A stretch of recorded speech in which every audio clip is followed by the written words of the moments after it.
दोस्तों हमारा पूरा यूनिवर्स 46 बिलियन लाइट ईयर्स में फैला हुआ है, जिसमें ट्रिलियंस ऑफ प्लैनेट्स प्रेजेंट हैं। और प्लैनेट अर्थ जहां पे ह्यूमन लाइफ एग्जिस्ट करती है, वो तो इन ट्रिलियंस ऑफ प्लैनेट्स में से सिर्फ एक ही प्लैनेट है। तो आपको क्या लगता है, क्या सिर्फ प्लैनेट अर्थ पे ही लाइफ एग्जिस्ट करती है? वेल, अगर मुझसे पूछो तो मैं तो बिल्कुल भी ये मानने के लिए तैयार नहीं हूँ कि इन ट्रिलियंस ऑफ प्लैनेट्स में से सिर्फ एक ही ऐसा प्लैनेट है जहां पे लाइफ एग्जिस्ट करती है। मतलब एलियंस तो 110% इस यूनिवर्स में पक्का है। और दोस्तों, अगर आप साइंस के फेमस एक्सपर्ट्स जैसे कि इलॉन मस्क, नील टाइसन के भी इंटरव्यूज देखेंगे जहां पे उनसे ये सवाल पूछा गया कि क्या आप एलियंस में मानते हैं, तो उनका भी सीधा सीधा जवाब है हाँ। बस दिक्कत ये है कि एलियंस आखिर है कहाँ, क्योंकि दोस्तों मैथमेटिक्स में प्रोबेबिलिटी तो पढ़ी होगी आपने, और अगर प्रोबेबिलिटी के बेसिस पे देखें तो दिस मेक्स सेंस राइट कि ट्रिलियंस ऑफ प्लैनेट्स में से सिर्फ एक ही प्लैनेट ऐसा नहीं हो सकता जहां पे लाइफ एग्जिस्ट करती है। There has to be some other extraterrestrial alien life as well. अब प्रोबेबिलिटी के बेसिस पे दोस्तों हमने ये तो मान लिया कि एलियंस एग्जिस्ट करते हैं, बट कहाँ है उनका हमारे इस यूनिवर्स में एग्जिस्टेंस? क्या अर्थ के जैसा ही कोई दूसरा और हैबिटेबल प्लैनेट है? एंड मोस्ट इंपॉर्टेंटली, हमें अभी तक हमारे पूरे यूनिवर्स में एलियन के होने का एक भी साइन क्यों नहीं मिल पाया है? आइए जानते हैं आज की इस वीडियो में।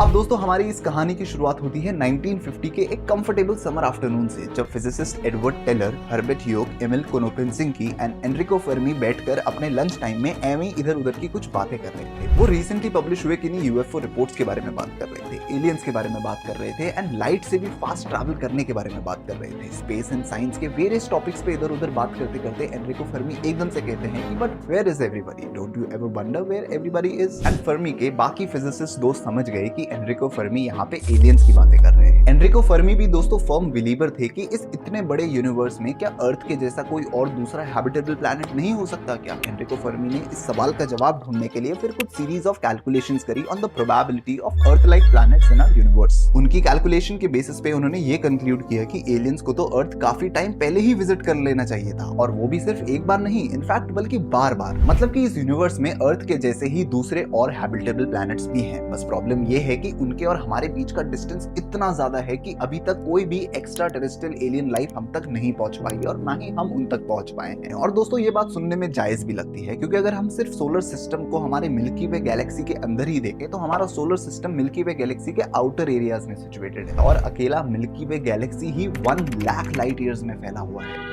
And it's like we living in the rural areas of the Milky Way and metropolitan cities Milky Way के सेंटर की तरफ। बट दोस्तों अनफॉर्चुनेटली इस इंसिडेंट के 4 साल बाद ही साल 1954 में कैंसर के कारण एनरिको फर्मी की डेथ हो जाती है, और उनके इस existence of intelligent life in the universe वाले कॉन्सेप्ट को नाम दिया जाता है the Fermi paradox. Fermi paradox ये आर्ग्यू करता है कि इस यूनिवर्स का साइज इतना बड़ा है कि इसमें प्लैनेट अर्थ जैसे ही और हैबिटेबल प्लैनेट्स हैं, एंड इस बेसिस पे हमारे पूरे यूनिवर्स में कई और कॉन्शियस इंटेलिजेंट लाइफ होने की प्रोबेबिलिटी बहुत ज्यादा है। अब फर्मी पैराडॉक्स को दोस्तों काउंटर करता है एविडेंस कि अगर प्रोबेबिलिटी इतनी ही ज्यादा है किसी एक्स्ट्रा टेरेस्ट्रियल एलियन लाइफ के होने की, तो हमें अभी तक अर्थ के अलावा कहीं भी और एलियन लाइफ के होने का सबूत क्यों नहीं मिल पाया है? चलो सबूत तो बहुत दूर की बात है, हमें कोई इतना सा हिंट भी तो आज तक नहीं मिला है जो हमें ये यकीन दिला सके कि अर्थ के अलावा भी इस यूनिवर्स में कहीं और लाइफ एग्जिस्ट करती है। अब दोस्तों ये फर्मी पैराडॉक्स ही हमें हमारे नेक्स्ट पार्ट पे लेके आता है, जो कि है the problems of Interstellar communication. अब दोस्तों मान लेते हैं कि सोलर सिस्टम से बहुत दूर कोई बहुत एडवांस्ड एलियन सिविलाइजेशन एग्जिस्ट करती है। टेक्नोलॉजिकल एडवांसमेंट यहाँ पे इतना बड़ा रोल प्ले करता है कि अर्थ पे रह रहे हम ह्यूमंस शायद अभी इतने टेक्नोलॉजिकली एडवांस्ड नहीं है कि यूनिवर्स के दूर दराज इलाकों तक कोई सिग्नल भेज पाए या फिर वहां से कोई सिग्नल रिसीव कर पाए। और दूसरी प्रोबेबिलिटी ये भी हो सकती है कि कोई एक ऐसी एलियन सिविलाइजेशन है जो कि अर्थ से बहुत दूर रहती है, बट वो इतनी एडवांस्ड है कि एक ऐसी अलग दुनिया बना ली हो जहां से वो कोई भी सिग्नल लीक नहीं होने देते। It's like building a Dyson sphere around their planet, और जहां पे वो रहते हैं। और हम ह्यूमंस द्वारा बनाई गई टेक्नोलॉजीज की भी दोस्तों कुछ लिमिटेशंस है, जिसके कारण से हमारे इस पूरे यूनिवर्स में क्या क्या है और क्या क्या हो रहा है हम हर चीज को अभी एक्सप्लेन नहीं कर सकते। तो ये एक पॉसिबिलिटी है कि कोई एक बहुत एडवांस्ड सिविलाइजेशन हमारी इस यूनिवर्स में एग्जिस्ट करती है, बट हम ह्यूमंस की टेक्नोलॉजिकल लिमिटेशंस के कारण हम अभी तक उनके कोई भी सिग्नल्स डिटेक्ट नहीं कर पा रहे हैं। या फिर ये भी हो सकता है कि वो एलियन सिविलाइजेशन इतनी भयंकर स्मार्ट है कि उनके द्वारा भेजे गए सिग्नल हमारी ह्यूमंस की state of the art technology की रीडिंग एंड कैचिंग कैपेबिलिटीज के